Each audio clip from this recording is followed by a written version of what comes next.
Olá, meus cumprimentos a todos. Vamos a mais um capítulo do livro A Vida em Família, do Rodolfo Caligares. Então, hoje, o capítulo tem como título Bases para uma Boa Educação. E aí, antes de eu ler o capítulo, eu fiquei pensando assim, que pai ou mãe não vai querer dar uma boa educação para o seu filho? Mesmo quando ele erra, mesmo quando ele não se sente preparado para educar a criança, mas no fundo, eu acho que é uma questão até instintiva, colocada por Deus dentro de cada ser humano, que ele quer que o filho dele tenha uma boa educação. Como é que ele vai fazer? São outros 500. Mas nesse capítulo, o Caligares, ele dá umas dicas assim interessantes. Aliás, esse capítulo, ele subdividiu em dois.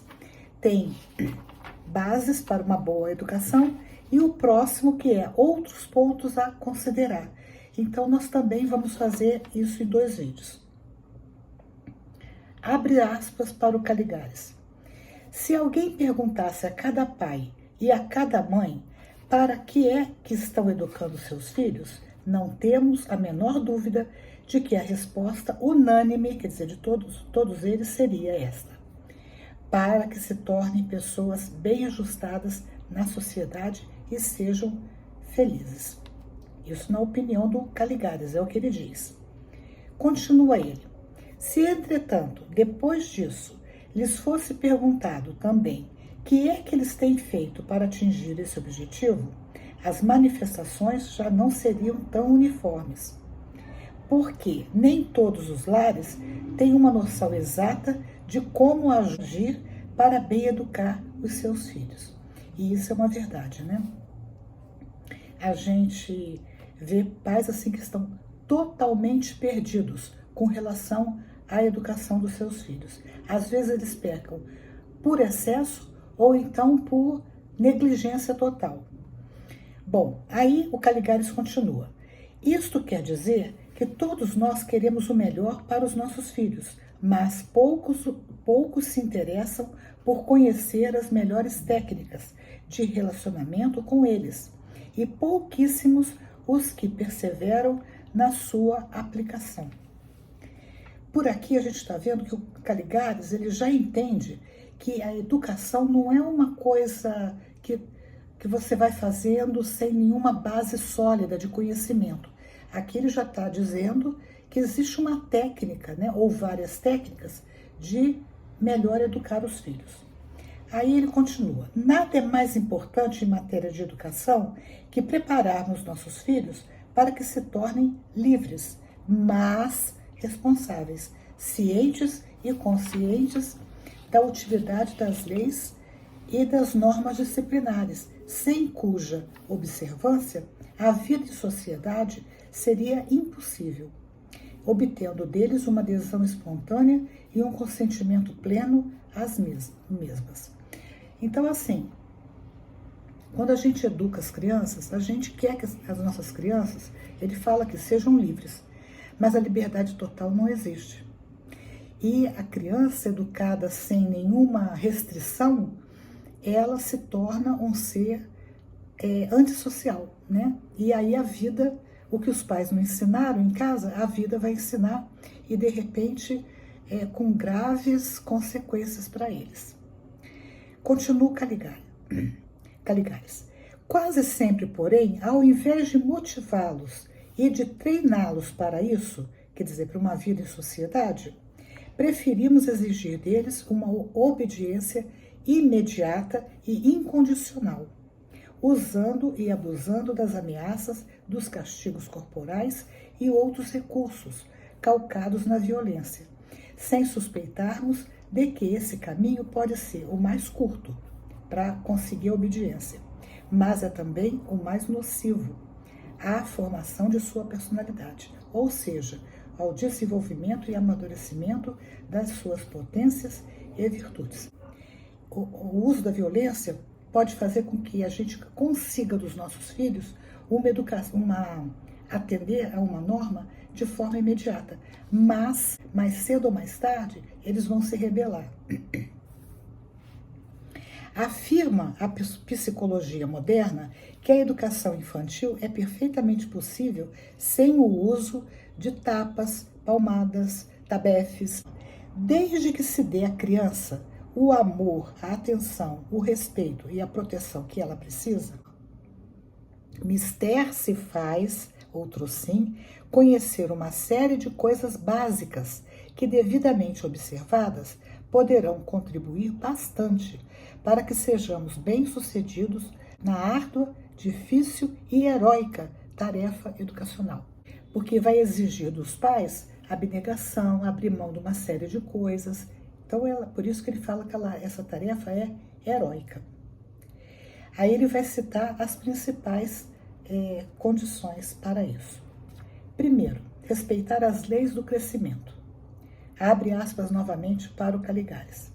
Os pais não devem solicitar à criança nada que ultrapasse o nível de maturidade que lhe seja próprio ou que contrarie a psicologia da idade. Aí ele vai dar um exemplo. Não lhe pedir que fique quieta por muito tempo. A criança não consegue ficar quieta muito tempo. 1 minuto para uma criança é uma eternidade. O adulto consegue, mas a criança não. Também não deve pedir que ela fique limpa, né? Não se suje, que ela não, para isso ela não tem que brincar, tem que ficar imobilizada. Também não é possível. Que não se despenteie, que não quebre os seus brinquedos. Olha só, aqui a gente tem que entender o que o Caligares está falando. A gente não vai exigir que ela não quebre, né? Vai exigir que ela conserve, porque também é importante que a criança aprenda a cuidar das coisinhas dela. Agora, ao brincar, naturalmente, porque faz parte da criança, ela quer desmontar, ela quer ver o que tem ali, né? Então, os pais têm que orientá-la que se ela desmontou, ela vai ter que montar novamente, mesmo que ela não consiga montar exatamente como era antes. Porque isso também desenvolve a inteligência dela, a criatividade. Outra coisa, que não sinta ciúmes, que não brigue, que seja contrariada e não resmungue. Então a criança foi aborrecida lá, né? Alguém a contrariou, ela não pode resmungar. Nós não conseguimos nos conter, a gente fica chateada. Imagina a criança que ainda não tem esse autocontrole. Que seja educada, aqui ele colocou entre aspas, para com as visitas, que vá a festas e se comporte bem, enfim, que age como se fosse um pequeno adulto. Tudo isso, por exemplo, quando a gente sai com uma criança, a gente vai a um restaurante, a gente deve conversar com a criança antes que a gente vai lá, né? Ela vai ter que sentar na mesa, à mesa, melhor falando, né? Que ela vai se comportar, que ela não vai fazer um estardalhaço, mas, preferencialmente, a gente vai levar a criança num lugar onde ela possa correr ou negociar com ela períodos, né? Então a gente vai no restaurante, depois você vai brincar. Ou primeiro você brinca, depois a gente vai no restaurante. Vamos fazer uma visita? Olha, é natural que a gente oriente a criança a não fazer bagunça na casa da pessoa que a gente vai visitar. Mas procurar não levar numa casa onde as pessoas vão ficar aborrecidas com isso, porque criança é criança, né? Agora, também a gente não é porque a nossa criança é criança que a gente vai permitir que ela faça tudo. Eu vou até contar aqui um caso. Nós morávamos num prédio residencial. E daí, o apartamento na frente do nosso foi alugado para uma família de adolescentes. Na verdade, os pais alugaram para os filhos morarem. E esses filhos eram universitários. Então não demorou muito, eles começaram a dar festas e a jogar truco e fazer uma bagunça no apartamento incrível. Só que nós éramos pessoas com filhos pequenos, não nós só, a minha família, mas todo mundo. Filhos pequenos, precisava dormir, não aguentava aquela bagunça e eles traziam amigos que também não tinham o menor respeito pelas normas do condomínio. Então, foi feita uma reunião e foi chamada a irmã mais velha para participar da reunião. Ela já era adulta, né? Ela já devia ter uns 25 anos. E foi colocado isso, né, que os vizinhos estavam incomodados. Meu marido era o síndico. Estavam incomodados com aquele comportamento dos jovens. E a moça, depois que meu marido expôs a situação, que precisava, ninguém estava pedindo para eles irem embora, mas pedindo que eles se contivessem. Podiam fazer barulho? Podia, mas no horário próprio para isso. Daí ela pega e fala assim, mas eles são jovens. Mas numa arrogância, aí um vizinho, que é, né, uma pessoa muito mais rígida, o mais rígido de todos, ele vira para ela e fala assim, mas isso não quer dizer que eles possam ser mal educados. Então veja, foi um clima bastante tenso naquele momento. Isso já tem uns 20 anos. O fato é que ela levou aquele choque naquela hora, mas a resposta do vizinho foi perfeita. Eles podiam brincar, se divertir, tudo, né? Dormir a hora que quisesse, não tem problema. Mas o que eles não podiam era desrespeitar os outros vizinhos, porque afinal de contas, quem mora num prédio mora num condomínio. E se você quer fazer o que você quiser dentro do seu lar, vá morar numa casa então. Né? Isso pode parecer frio, mas é assim. E mesmo numa casa, você vai ter vizinho. Então você tem que respeitar, né, as leis do silêncio e etc. Bom, aí o Caligares continua e diz o seguinte. Considerando que cada criança tem um ritmo próprio de desenvolvimento, não devem também incentivar os filhos cedo demais, nem freá-los quando já estejam maduros para dar um passo à frente. Aceitar como normal, a partir de certa idade, a oposição do filho, desde que não se torne sistemática. Não faço, não vou, não quero. Quer dizer, os filhos estão morando com os pais, eles podem se opor a determinadas coisas, mas eles precisam saber que eles estão morando com os pais, na casa dos pais, seguindo as ordens, que ali, onde eles estão morando, são os pais que pagam luz, gás, telefone, né, internet, alimento. Então, os filhos, se eles vão ter tudo isso de graça, eles precisam ter, no mínimo, respeito pelos pais. Quando o filho entra na adolescência, na juventude, esse filho começa a ter opinião própria. Então, ouvir o filho, ver o que ele pensa de determinadas coisas é importante para o filho também se desenvolver. Aí o Caligares me faz uma pergunta, e como? Como a gente faz isso? Evitando ferir os pontos sensíveis, usando diplomacia e abstendo-se de provocar irritações. Reduzir um jovem à condição de autônomo, ou seja, transformar esse jovem num robô, não é bom também, né? Ele precisa ter voz própria, mas ter voz própria sem ser desrespeitoso. Aí, a próxima lei, né, é o ponto de vista da criança. Para os pais, a desobediência é sempre considerada um grave defeito que precisa ser corrigido, a qualquer preço, enquanto a obediência é constantemente louvada como sendo uma boa qualidade.